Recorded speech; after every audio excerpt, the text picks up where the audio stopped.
할렐루야. 오늘도 영상에 나오신 여러분들을 주님의 이름으로 환영하고 축복합니다. 우리가 함께 볼 성경 말씀은 마태복음 18장 1절에서 4절까지의 말씀입니다. 마태복음 18장 1절에서 4절까지의 말씀을 함께 읽도록 하겠습니다. 그때 제자들이 예수께 나와 이르되 천국에서는 누가 크니까? 예수께서 한 어린아이를 불러 그들 가운데 세우시고 이르시되 진실로 너희에게 이르노니 너희가 돌이켜 어린아이들과 같이 되지 아니하면 결단코 천국에 들어가지 못하리라. 그러므로 누구든지 이 어린아이와 같이 자기를 낮추는 사람이 천국에서 큰 자니라. 아멘. 오늘 읽은 말씀을 가지고 처음도 겸손, 나중도 겸손이라는 제목으로 하나님 말씀 전하도록 하겠습니다. 기독교 신앙에 있어서 겸손이라고 하는 주제는 굉장히 중요합니다. 왜냐하면 하나님께서 교만한 자들을 물리치시고 겸손한 자들에게 은혜를 베풀어 주신다고 말씀하셨기 때문입니다. 그래서 기독교는 겸손으로 시작하고 겸손으로 진행되어져야 하고 겸손으로 끝나야 합니다. 예수님 만나는 그날까지 겸손한 삶으로 살았다가 주님 만날 때 겸손한 상태로 만나야 된다라고 하는 것이죠. 이렇게 기독교 겸손에 대해서의 중요성은 우리가 아무리 강조해도 지나치지 않아요. 그런데 많은 사람들이 겸손이라고 하는 주제에 대해서 등한히 여길 때가 많은 것 같습니다. 여기에 대해서 앤드류 머레이 목사님은 이런 말씀을 했어요. 나 자신의 신앙의 경험을 회고해 볼 때, 그리고 세계 그리스도의 교회들을 돌아볼 때 예수님의 제자로서의 분명한 특징인 겸손을 우리가 얼마나 등한히 여기며 추구하지 않았는지를 생각하면 놀라게 된다. 겸손을 하나의 도덕으로만 간단히 볼 것이 아니라 진실로 기독교의 핵심 진리이자 구속의 핵심 원리로 봐야 한다라고 이렇게 말씀하고 있습니다. 겸손을 하나의 도덕으로만 보는 사람들이 많다고 하는 것이죠. 도덕으로만 간단히 볼 문제가 아니라 기독교의 핵심 진리로 봐야 되고 구속의 핵심 원리로 봐야 한다라고 이렇게 말씀하고 있는 것입니다. 잠언 18장 12절에 보면 이렇게 말씀합니다. 사람의 마음의 교만은 멸망의 선봉이요 겸손은 존귀의 앞잡이니라. 기독교 신앙에 있어서 영적인 생명력 그리고 영적인 활동력이 모두 겸손한 삶에 달려있다라고 하는 것이죠. 내가 겸손하냐 교만하냐에 따라서 영적인 생명력이 좌우된다라고 하는 것입니다. 쉽게 말하면 죽고 사는 문제가 여기에 달려있다라고 하는 것이죠. 그래서 본문 2절에 보면 예수님이 이렇게 말씀합니다. 예수께서 한 어린아이를 불러 그들 가운데 세우시고 이르시되 진실로 너희에게 이르노니 너희가 돌이켜 어린아이들과 같이 되지 아니하면 결단코 천국에 들어가지 못하리라. 그러므로 누구든지 어린아이와 같이 자기를 낮추는 사람이 천국에 들어갈 뿐 아니라 천국에서 큰 자가 된다라고 이렇게 말씀하고 있어요. 예수님이 겸손한 삶에 대해서 가르치시면서 제자들의 삶을 더 견고하게 세우는 모습을 오늘 본문 말씀에서 볼 수가 있습니다. 예수님의 제자들이 어떤 삶을 살았습니까? 매일 다투고 누가 큰지 예수님 앞에서 서로 경쟁하고 또 예수님 자리를 탐하고 거의 실패한 제자들로 이렇게 살아갔어요. 하지만 예수님이 오래 참으시고 그들을 불러서 또 가르치시고 또 그들이 성령의 충만함을 받고 그들이 진짜 변화되게 됩니다. 그러면서 그들이 어떻게 살아가게 됩니까? 교만한 삶에서 겸손한 삶으로 살아가게 되죠. 그래서 이것을 볼 때 우리가 무엇을 배울 수가 있냐면 기독교는 겸손으로 시작해서 겸손으로 끝나야 된다라는 걸 우리가 볼 수가 있습니다. 우리가 날마다 주님 앞에서 겸손해야 되고 교만하면 안 된다라고 하는 것이죠. 그러므로 기독교의 신앙은 어떻게 시작하냐면 겸손한 삶으로 시작된다라고 하는 것이에요. 마태복음 18장 3절 4절 우리가 다시 한번 보면 이르시되 진실로 너에게 이르노니 너희가 돌이켜 어린아이들과 같이 되지 않으면 결단코 천국에 들어가지 못하리라 이렇게 말씀합니다. 여기서 예수님은 단계적으로 두 가지 귀중한 진리를 가르치고 있는데요. 그 첫째는 누구든지 겸손하지 않으면 천국에 들어갈 수 없다라고 오늘 본문에서 말씀하고 있고, 둘째는 겸손하면 겸손할수록 어린아이 같이 되면 어린아이 같이 자기를 낮추는 사람이 되면 천국에서 큰 자가 된다라고 이렇게 말씀하고 있어요. 본문에서 예수님이 천국에 들어가려면 어떻게 한다고 말씀하고 있습니까? 어린아이 같이 겸손한 자가 되어야 된다라고 이렇게 알려주고 있는 것이죠. 우리가 여기서 잠시 주목해야 될 부분이 있는데 여기에 돌이켜라는 내용이 있습니다. 너희가 돌이켜 어린아이들과 같이 되지 아니하면, 여기 보면 이 돌이켜라는 표현이 있는데 신학적인 용어로 회심입니다. 어디로 돌이켜야 됩니까? 이전 삶에서 새로운 삶으로 교만한 삶에서 겸손한 삶으로 이렇게 살아야 한다라고 하는 것이죠.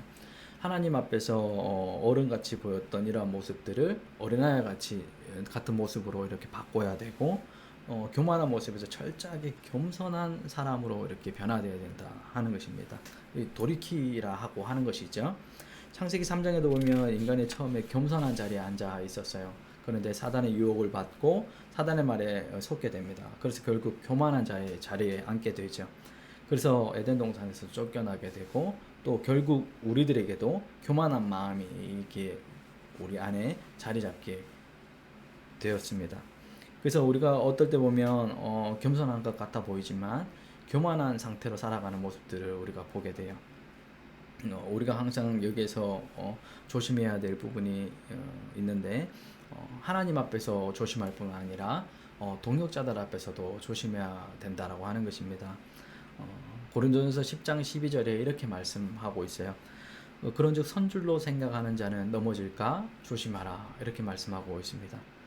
그리스도인들에게 있어서 선줄로 생각하는 자, 그러니까 선줄로 생각하는 자는 예수님을 믿는 사람, 그리고 성령의 충만함을 받고 또 주님 뜻을 따라 살아가는 사람을 말씀하고 있는데, 그 사람들에게 지금 뭐라고 말씀하시고 계시냐면 넘어질까 조심하라고 말씀하고 있어요.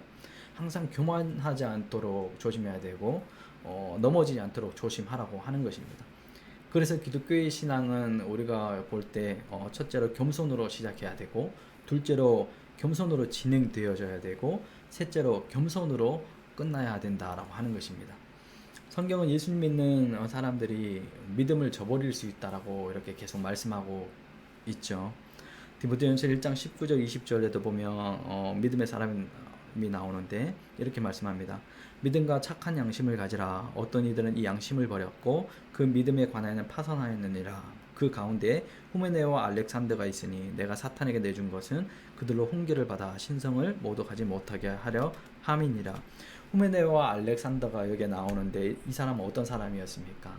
바울의 동역자요. 바울과 함께 참된 믿음을 가졌고 착한 양심을 가졌던 그러한 사람이었어요. 그런데 점점 이들이 어떻게 합니까? 양심을 저버리고 믿음의 파선한 자로 살아가게 됩니다. 교만이 들어오면 양심을 저버리고, 그리고 참된 믿음이 이렇게 없어진다라고 하는 것이죠. 또 어떻게 보면 서기관과 바리새인들처럼 또 외식하는 자가 될지도 모르겠네요. 믿음에 관하여 이렇게 파산한 자로 살아가게 된다라고 하는 것입니다.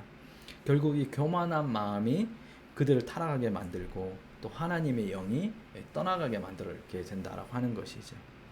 우리가 잘 아는 사울 왕도 이런 케이스입니다. 처음에는 겸손한 사람이었어요. 정말 겸손했고 하나님의 뜻을 쫓아 살았던 사람이었습니다. 그러나 그가 왕이 되고 높은 자리에 차지하니까 점점 어떻게 됩니까? 교만해져 가는 모습을 볼 수 있죠. 우리가 벼는 익어갈수록 고개를 숙인다고 하는데, 사울은 점점 고개가 이렇게 빳빳해졌습니다. 숙일지를 모른다 하는 것이죠. 그래서 하나님의 영이 떠나갔고 하나님께 버림받게 되었다라고 하는 것입니다. 우리는 이것을 보면서 어떤 교훈을 얻을 수 있습니까? 우리는 교만하지 말고 겸손해야 된다라고 하는 것입니다. 날마다 나를 점검해 봐야 되고, 스스로 넘어질까 조심해야 하는 것이죠. 타락하지 않도록 날마다 겸손해야 하는 것입니다. 그래서 겸손을 생명과 같이 여겨야 되고, 교만은 모양이라도 버려야 한다는 것입니다. 여기에 성호 오스틴이 이렇게 말씀을 합니다. 웅변에 있어서 첫 번째 요건은 무엇인가 하고 웅변가에게 물어보면 전달이라고 대답한다. 두 번째 요건은 무엇이냐고 물어보면 역시 전달이라고 대답한다.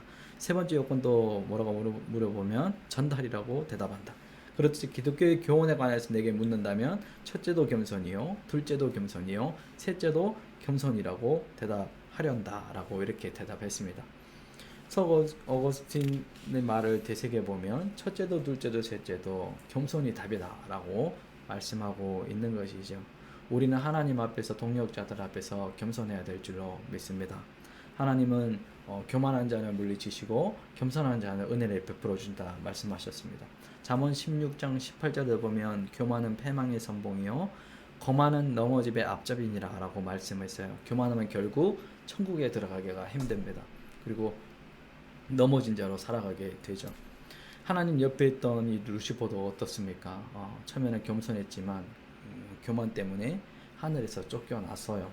아담도 에덴 동산에서 쫓겨났고 또 이 하늘에서 쫓겨난 이 루시퍼를 볼 때 그가 교만해서 하늘에서 쫓겨났는데 땅에서 교만하면 어떻게 됩니까? 하늘나라에 발도 디딜 수 없게 되는 것입니다. 그러므로 우리는 어떻게 해야 합니까? 하나님 앞에서 겸손한 자로 날마다 살아야 한다라고 하는 것이죠. 오늘도 우리가 주님 앞에서 겸손한 자로 서 있고 또 동역자들 앞에서 겸손한 자로 날마다 이렇게 서 있는 분들이 될 수 있길 축복합니다. 오늘도 기도하실 때 항상 겸손하게 해달라고 은혜를 구하며 기도하는 저와 여러분 다 될 수 있기를 주님의 이름으로 축복합니다. 아멘.